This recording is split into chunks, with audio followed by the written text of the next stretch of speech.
Unido, né? Mas Eles nós não estamos vieram para falando de purificar. celta, não estamos falando de celta, Não, eu que estamos estou falando falando, eu que estou de, de- perguntando. de inglês, né? Não, mas é porque o Reino Unido vai tudo, né? Vai a Irlanda, vai a Escócia, vai a Inglaterra, vai tudo, né? Não, não. Politicamente falando, Certo. se você quiser ofender um escocês, como eu tive experiência, você chama ele de Brit, em inglês. É uma ofensa, que eles têm outro DNA, né? Mas o que eu estou me referindo mais é a nobreza, né? Europeia, os reis, rainhas, etc., né? Ok. Porque o povo mesmo é escravo, né? É escravo. Não, eu estou te perguntando porque eu fiz uma viagem onde eu fui, né, nesses locais todos, fiz toda uma rota celta, né?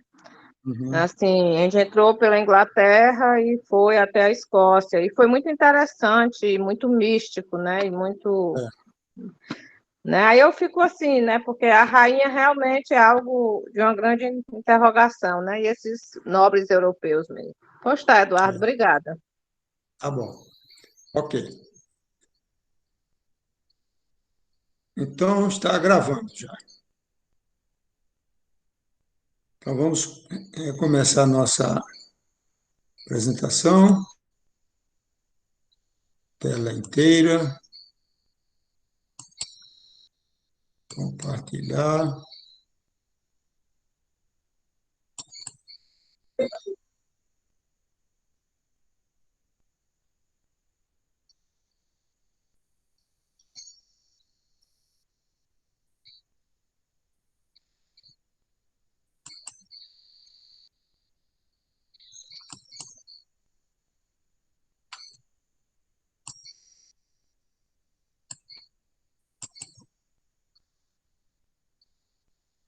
Então, existe um grande quebra-cabeças, né?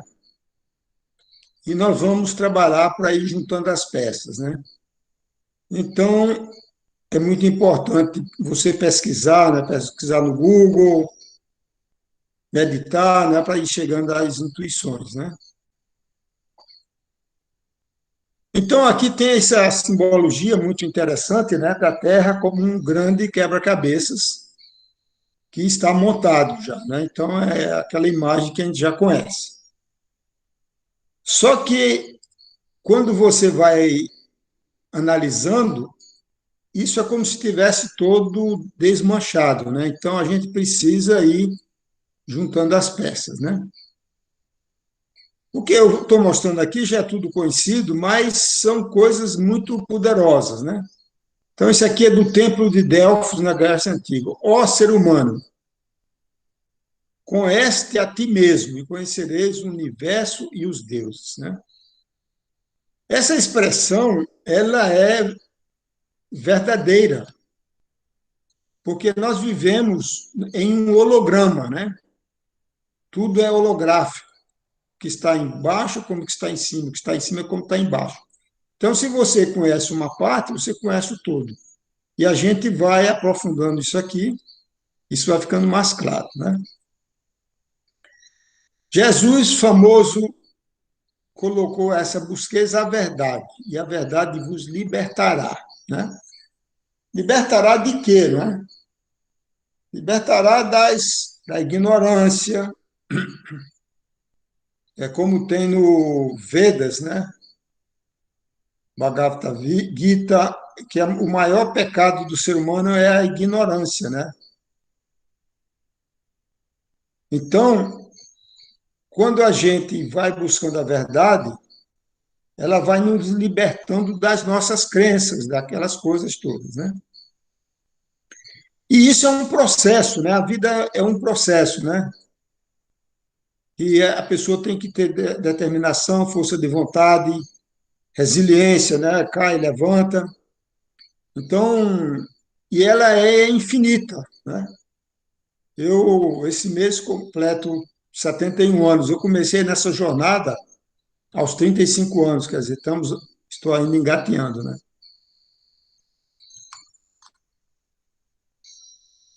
Isso aqui é um negócio muito importante do Buda, que diz assim: não acredite em algo simplesmente porque ouviu. Que as pessoas ouvem alguma coisa e acreditam. E muitas vezes são notícias falsas, fake news, né? Não acredite em algo simplesmente porque todos falam a respeito. Então, tem muita gente falando a mesma coisa. Não acredite. Não acredite porque está escrito em seus livros religiosos, seus livros sagrados. Não acredite. Não acredite em algo só porque seus professores e mestres dizem que é verdade. Não acredite nas tradições que foi passada de uma geração a outra. E aqui está o importante. Mas depois de muita análise e observação, se você vê que algo concorda com a razão e que conduz ao bem e benefício de todos, isso aqui é muito importante, aceite e viva para isso. Né? Então, esse alerta é fundamental para o buscador, porque muitas vezes ele fica preso em tradição, no que veio de papai e mamãe, nas religiões, etc. O Gandhi tem esse muito famosa também, que é a questão das crenças, né? Suas crenças se tornam seus pensamentos. Seus pensamentos se tornam suas palavras. A palavra é uma expressão da mente, né? Suas palavras se tornam suas ações se tornam seus hábitos, aquilo que você repete todos os dias. Seus hábitos se tornam seus valores e seus valores se tornam o seu destino. Então você vê que o seu destino ele está definido, amarrado aqui atrás por aquilo que você acredita. Então você vai ver durante esse curso que muitas crenças são falsas, são manipulações, são véus.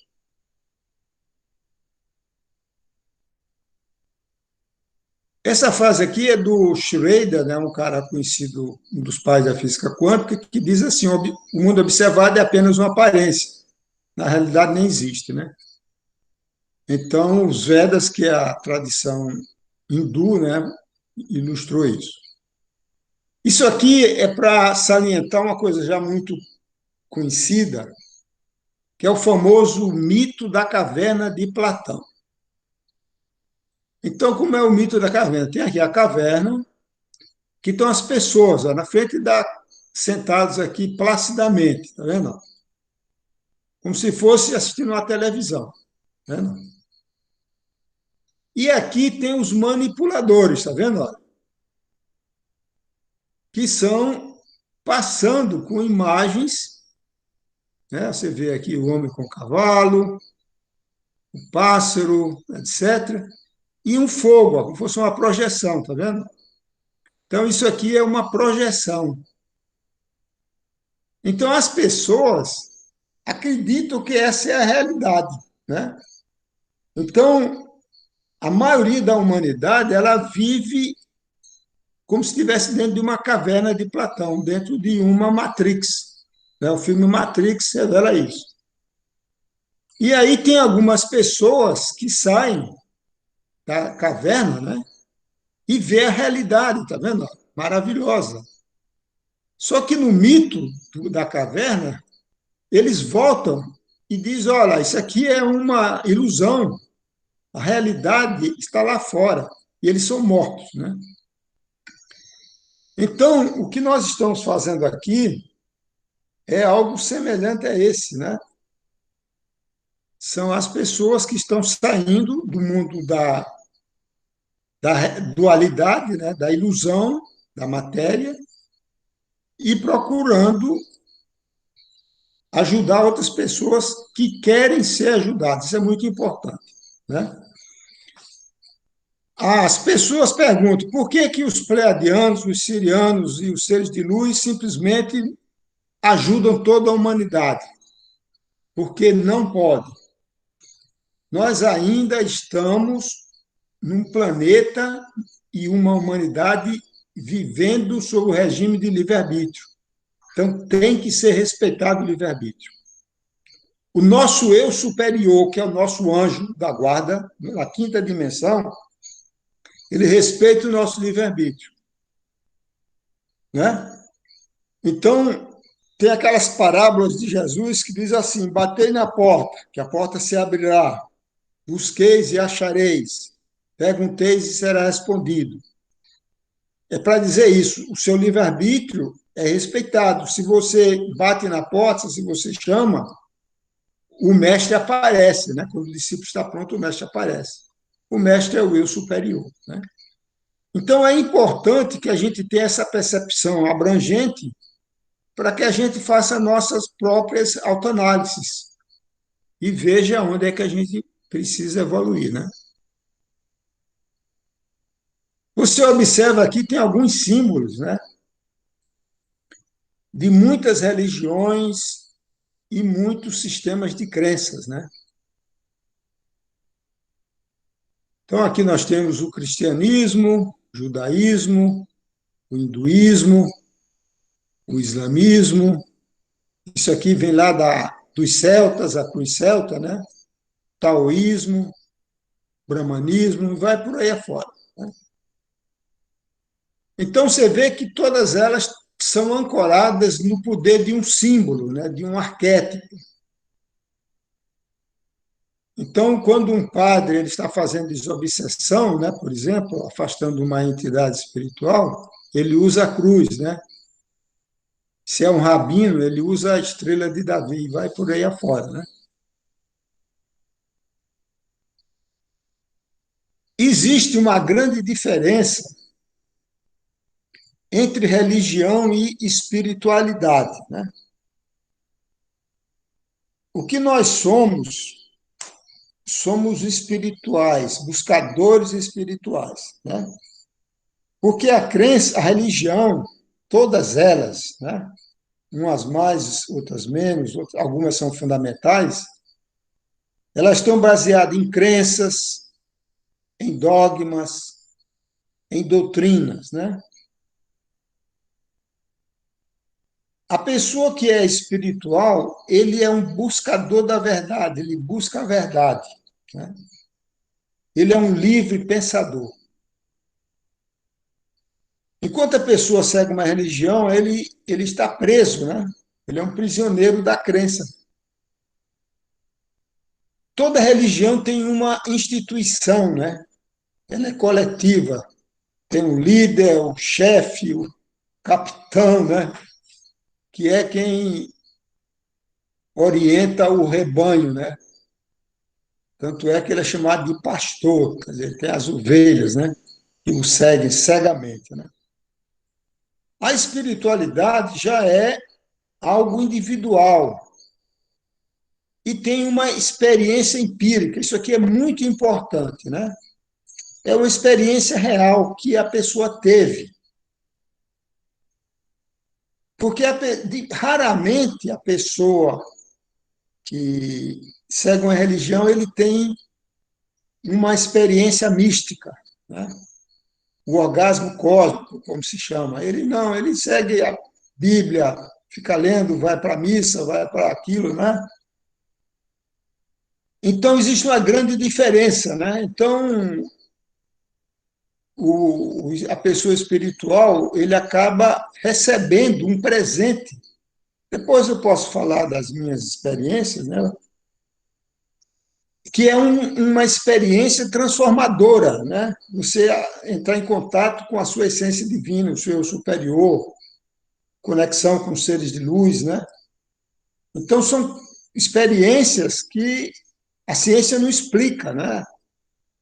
Se fala que este século XXI vai ser o século da experiência, mas essa comprovação científica ela não tem necessidade, porque ela é algo intuitivo, é algo pessoal e intransferível, né?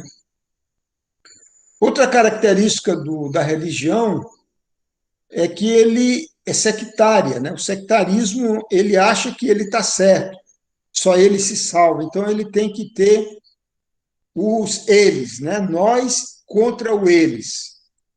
É isso que a gente vê como nos países, né? Que vê os Estados Unidos contra a China contra não sei quem, e assim vai. Então, esse sectarismo, ele diferencia, né, o ser humano, ele não vê o ser humano como uma espécie. Nós somos uma única espécie. Os outros animais têm diferentes espécies, nós somos uma única. Pode ter cor dos olhos diferente, cabelo, cor da pele, nós somos uma única raça.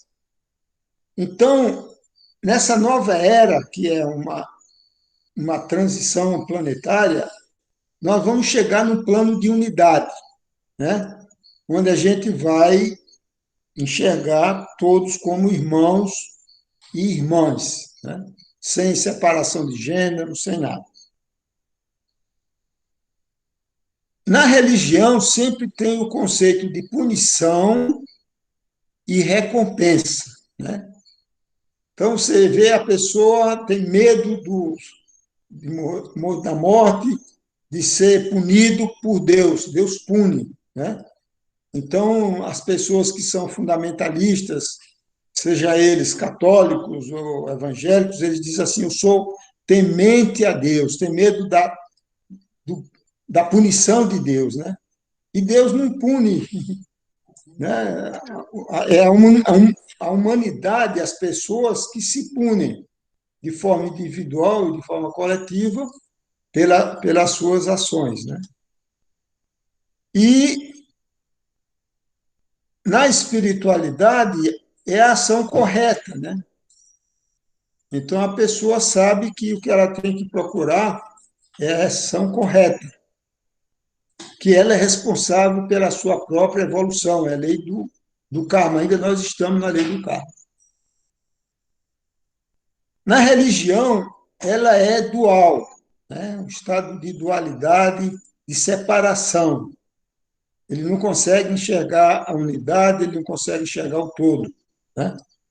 Você vê a própria medicina das pessoas religiosas, elas seguem a medicina tradicional, né? Separada, onde ele não tem autoconhecimento, ele delega para o médico e o médico delega para o medicamento, né? A pessoa que está no estado de espiritualidade, ele busca a unidade, o holístico, né? Essa palavra holística é muito interessante. Ela vem do grego antigo holos, que significa total, totalidade, né? Então a palavra holístico significa isso, é um total, um todo, né? A palavra em inglês holy, sagrado, também vem de holos. E a palavra health, em inglês, também vem de holos, saúde. Então, a saúde, ela tem que ser vista sempre de uma perspectiva integral, de unidade, holística, né? Porque nós vamos ver em detalhes, é corpo físico, corpo etérico, emocional, mental e espiritual. Nós somos um ser uno, né? A religião é um processo horizontal, é como se fosse uma linha do tempo, né, que vem do passado. Então, você observa que as religiões são todas baseadas na tradição, nos dogmas, coisas do passado, chamadas de seculares, né, de séculos, coisas que vêm de séculos. E a espiritualidade, por outro lado, ela é vertical, né, é o eixo do vertical, da ascensão, do futuro, né? A gente está buscando sempre a elevação pelo vertical, na direção do eu superior, do divino.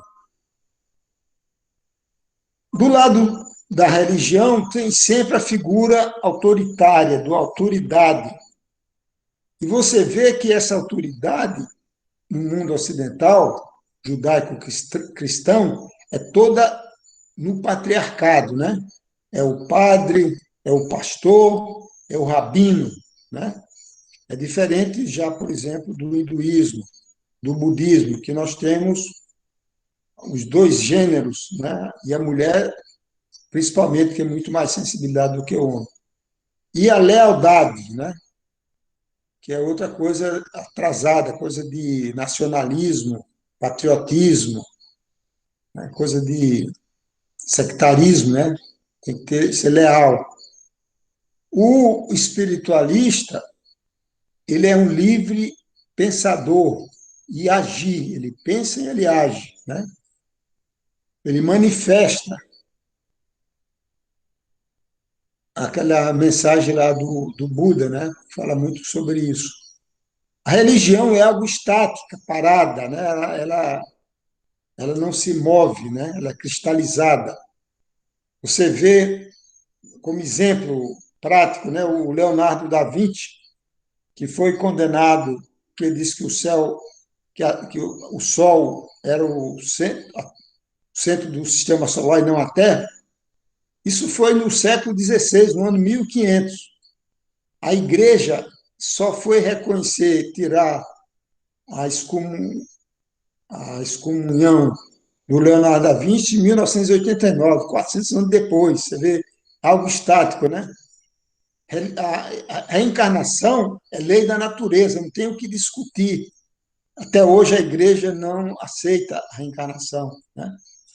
A espiritualidade, ela é dinâmica, porque ela é baseada numa busca, né? Você é um buscador.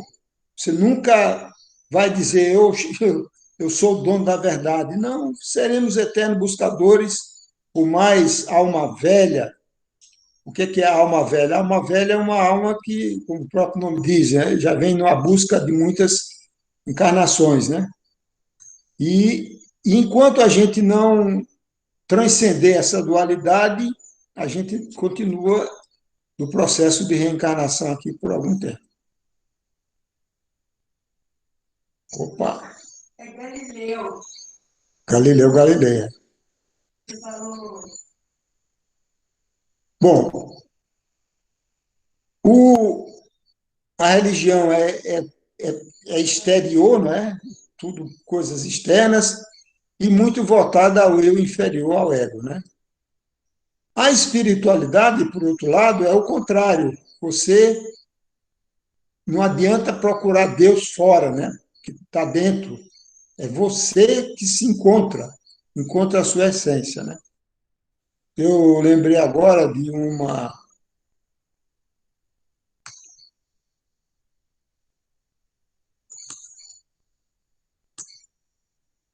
Deixa eu terminar aqui. Então, a religião ela é fragmentada. Você vê que existem centenas de religiões, né? Dentro das religiões evangélicas, tem dezenas de, muitas delas conflitando com uma outra. A espiritualidade, evidentemente, é uma coisa unificada, né? Não tem uno, né? Holístico, engloba o todo, né? Então, eu lembrei agora de uma. Eu gosto muito das metáforas do sufismo, né? O sufismo é o gnóstico, o misticismo da. Ufa, daqui a pouco chega. Do islamismo. E tem um poeta chamado Rumi, muito espirituoso. Recomendo a vocês que vejam as metáforas, mensagens de Rumi, Rumi, do sufismo. Então, contando essa historinha, né, diz que tem o oceano é como se fosse o universo divino, né? E as gotas são as partículas, somos nós, consciências individualizadas. Então, tem uma ondinha no oceano, bem tranquila, e aí, de repente, chega uma onda muito agitada, muito nervosa, e a ondinha perguntou: Ô onda, por que você está tão agitada, tão estressada assim, né? Aí ela disse: eu estou procurando o oceano. Então a ondinha falou: mas você é o oceano, né? Então, a gente só consegue compreender essa parábola quando você entra no seu estado de unidade, né? E aí você vê que você é parte do universo, você é divino, né? É isso que Jesus falou, quando diz assim: vós sois deuses, né? E podeis fazer até mais do que eu faço. Quer dizer, isso aí é o mesmo princípio. Então, à medida que a gente vai expandindo a nossa consciência, a gente vai resgatando o nosso poder interior e a gente vai reconhecendo a nossa sacralidade, a nossa divindade, como bem falou o Mestre Jesus, né? Muito bem.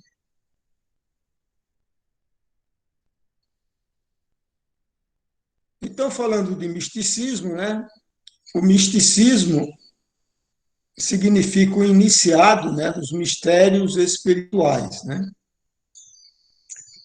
A religião não ensina os mistérios, a pessoa fica lá decorando a Bíblia que está disponível, né? Então, o misticismo cristão é chamado de gnose, né? Gnose quer dizer sabedoria, conhecimento. O misticismo do judaísmo é a Cabala, ou Cabalá. A do islamismo é o sufismo.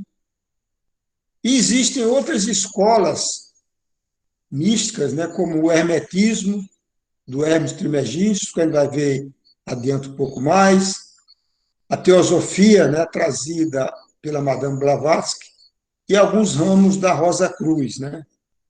Tem também a maçonaria e outras menores, né? Muito bem. Então, agora são 9h30, nós cumprimos as nossas 2 horas e vamos encerrar aqui.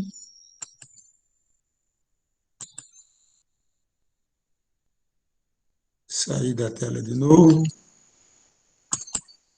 Pronto. Muito bem.